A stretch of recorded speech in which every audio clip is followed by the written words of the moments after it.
dear children. Today, let's start a new chapter of your social and political life.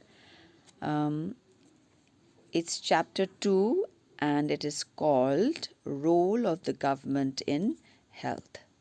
Okay? Role of the Government in Health. Now, the topic itself is quite clear. Here we talk about health, we talk about government. So basically, what is the role of the government as far as health is concerned? है मान्छेहरूको health एउटा स्टेटको एउटा कन्ट्रीको मान्छेहरूको हेल्थको regarding that चाहिँ गभर्मेन्टको चाहिँ कस्तो रोल हुन्छ okay now as I do this, I want you all to have your books open and I want you to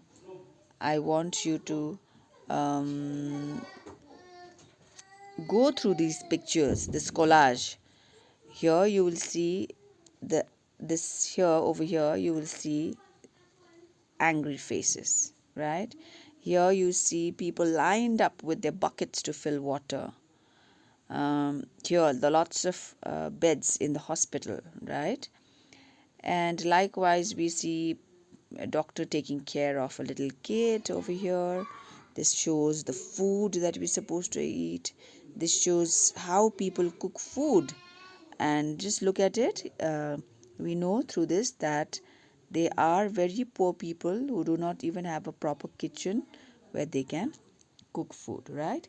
Then this shows the medical store and so on and so forth. All right. So now every picture over here, every picture is related to health. Okay. You may think, how is this angry people related to health? But it talks this is we can talk about, let's say, mental health. Okay. Health भन्दाखेरि खाली जिउ physical मात्रै हुँदैन, but health has to be overall.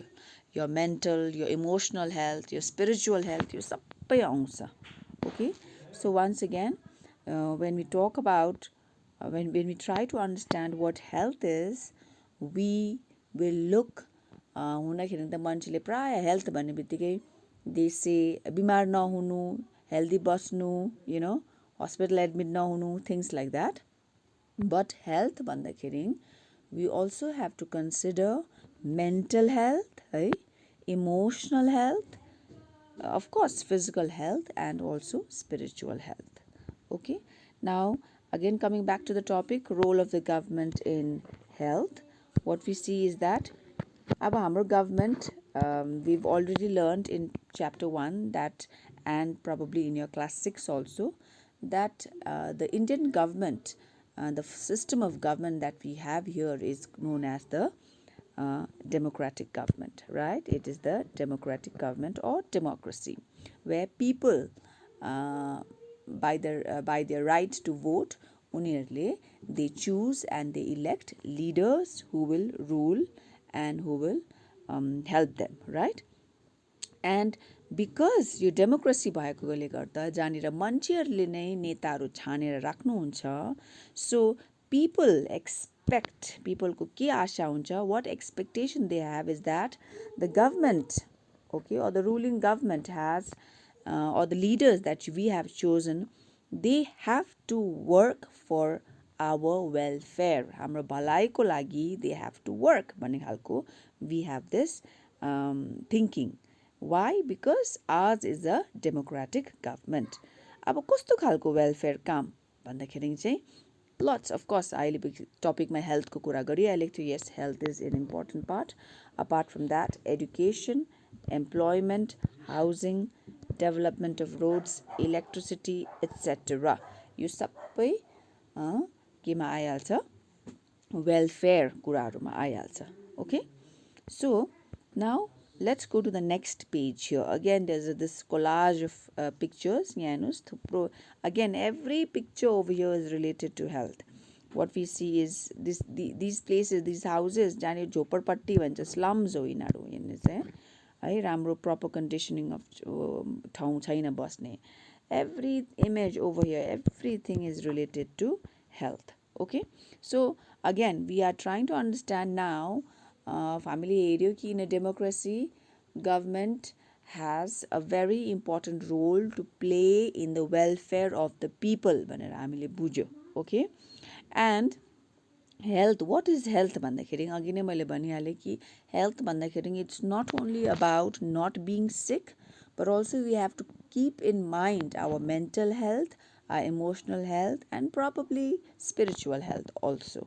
Okay, so in your book it says that health means our ability to it's our ability to remain free of illness and injuries हैन. तर अघि नै मैले भनिहालेँ this is a very narrow एकदमै सानो प्रकारले एउटा डेफिनेसन दिएको मात्रै हो.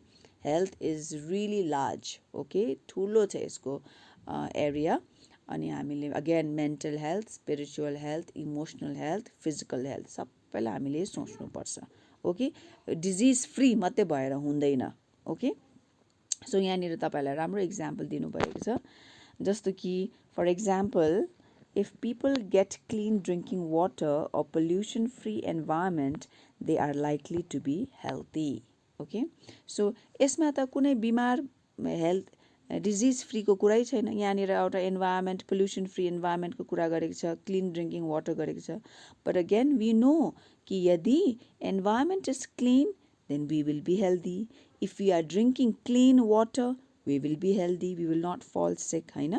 So all these are some of the examples. Please तपाईले राम्रोसँग पढ्नुहोस् यो बुकको the remaining sections also. Okay, if there's anything you don't understand you have to ask me. In the next page, in page 20, and the next subheading that we have is healthcare in India.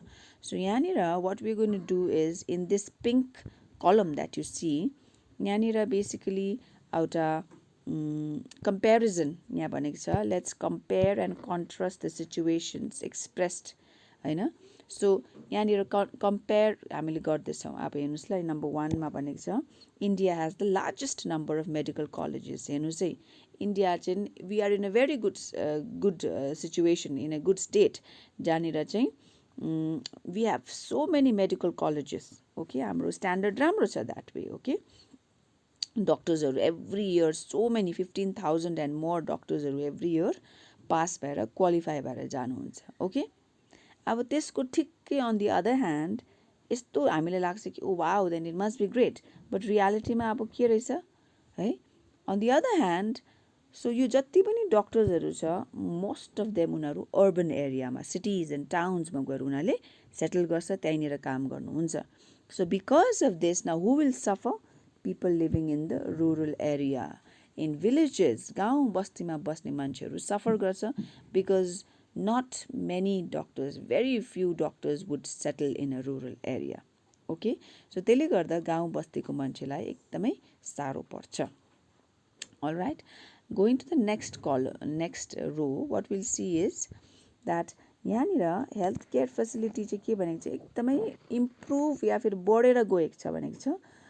Dev given 1950 देखिको लिएर 1991 मा चाहिँ देव shown कसरी चाहिँ 1950 मा only 2717 hospitals थियो भने by the time 1991 भयो है के भएर गयो 41 वर्ष भित्रमा त्यो हस्पिटलहरू बढेर एकदमै बढेर 11,174 हस्पिटल्स भएको छ. ओके, एन्ड अझै by 2000 it has grown and it has now hospitals are more than 18,000 hospitals. Okay, in India.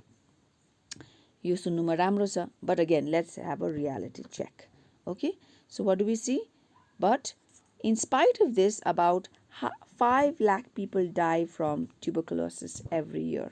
Okay, hospitals यति साह्रो बढेर गएको छ भनेखेरि यस्तो पुरानो एन्ड भेरी यो त एकदमै साधारण बिमारी हो टिबी, ट्युबरकुलोसिस. तर त पनि इन्डियामा more than 5 lakh people die every year because of TB.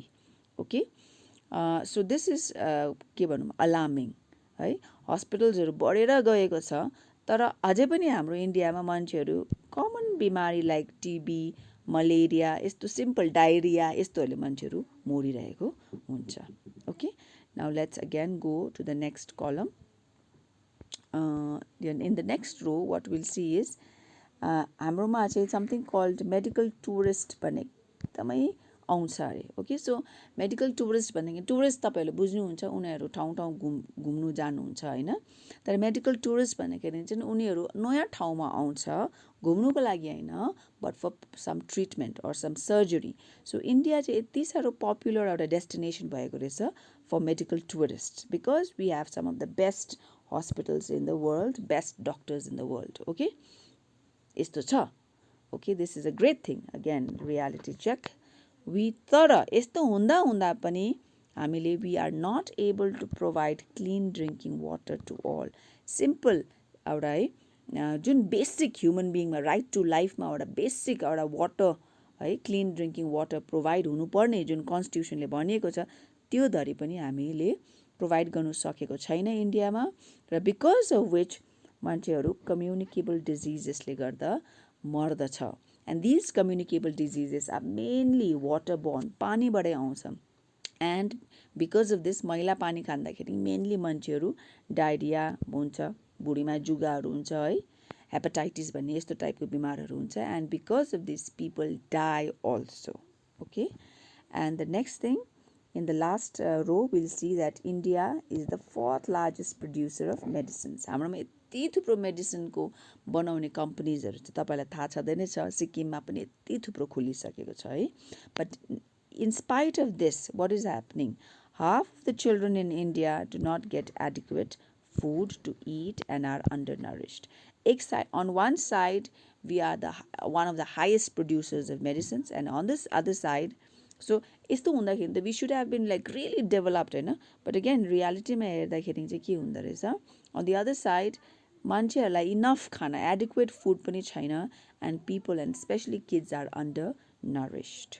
Okay, let's keep it here.